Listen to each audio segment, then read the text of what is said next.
analisis isu dan gagasan kreatif dalam mewujudkan smart governance di Dinas Ketahanan Pangan dan Pertanian Indramayu. Disusun oleh saya sendiri, Hairudin, ahli pertama Pranata Komputer.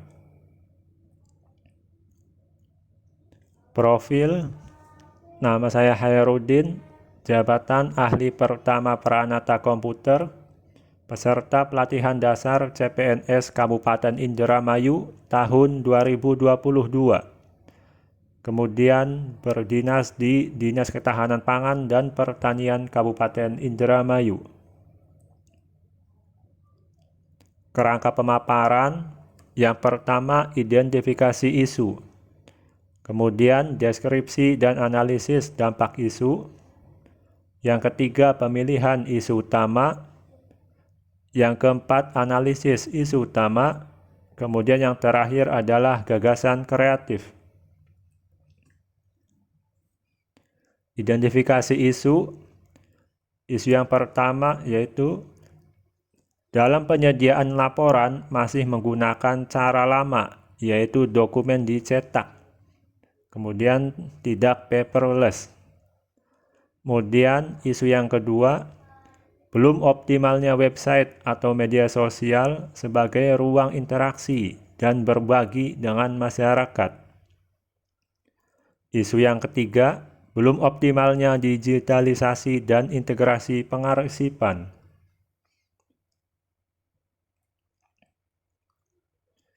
Deskripsi dan analisis dampak isu. Isu yang pertama, dalam penyediaan laporan masih menggunakan cara lama, yaitu dokumen cetak tidak paperless. Kemudian dampaknya adalah boros penggunaan kertas dan tinta.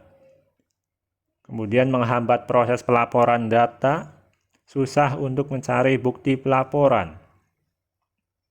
Kemudian pihak yang terdampak, bidang ketersediaan dan distribusi pangan, serta bidang konsumsi keamanan pangan. Kemudian isu yang kedua, belum optimalnya website atau media sosial sebagai ruang interaksi dan berbagi dengan masyarakat.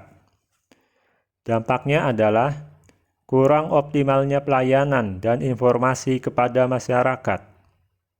Pihak yang terdampak yaitu masyarakat. Isu yang ketiga adalah belum optimalnya digitalisasi dan integrasi pengarsipan. Dampaknya yaitu sulitnya proses pengaksesan data, sistem penyimpanan data kurang efektif. Kemudian pihak yang terdampak adalah instansi dan pegawai. Pemilihan isu utama. Dalam menentukan isu utama atau core isu, digunakan teknik tapisan isu atau USG, Urgency, Seriousness, Grow, yang merupakan salah satu metode scoring untuk menyusun urutan prioritas isu yang harus diselesaikan. Dengan menentukan tingkat urgensi, keseriusan, dan perkembangan isu dengan menggunakan nilai 1 sampai 5. Di mana nilai yang paling atas 5 yaitu paling mendesak, 4 sangat mendesak, 3 mendesak, 2 kurang mendesak, dan 1 tidak mendesak. Pemilihan isu utama. Nomor 1, isu dalam penyediaan laporan masih menggunakan cara lama, yaitu dokumen cetak, tidak menggunakan aplikasi atau tidak paperless. Kemudian untuk urgensinya yaitu 3, kemudian seriously-nya 3, dan grow-nya 3 dengan jumlah 9.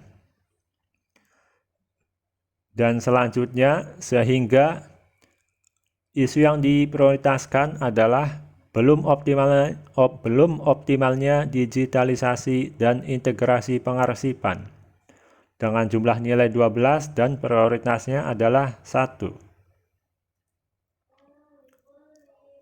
Setelah itu, analisis isu utama.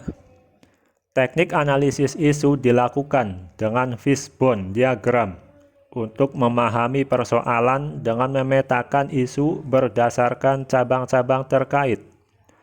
Fishbone diagram akan mengidentifikasi berbagai sebab potensial dari suatu masalah. Masalah akan dipecah menjadi sejumlah kategori yang saling berkaitan. Analisis isu utama. Di sini terlihat diagram fishbone, di mana kategorinya itu ada SDM, mesin, material, dan environment. Yang SDM yaitu SDM kurang cakap dalam mengoperasikan teknologi informasi. Yang mesin, belum teroptimalisasinya penggunaan cloud storage untuk penyimpanan data. Yang ketiga, material, kurangnya mesin pemindai untuk digitasi data. Yang environment, kurangnya pemahaman akan pentingnya pengarsipan data masih sangat rendah. Kemudian gagasan kreatifnya, digitalisasi seluruh dokumen penting dengan cara dilakukan scanning, kemudian upload ke cloud storage masing-masing bagian. Pembuatan cloud storage untuk tempat penyimpanan data, koordinasi antar bagian untuk selalu menyimpan data pekerjaan dinasnya di cloud storage.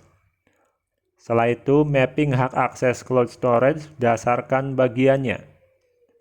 Pengadaan mesin pemindai data di tiap bagian. Oke, terima kasih. Wassalamualaikum warahmatullahi wabarakatuh.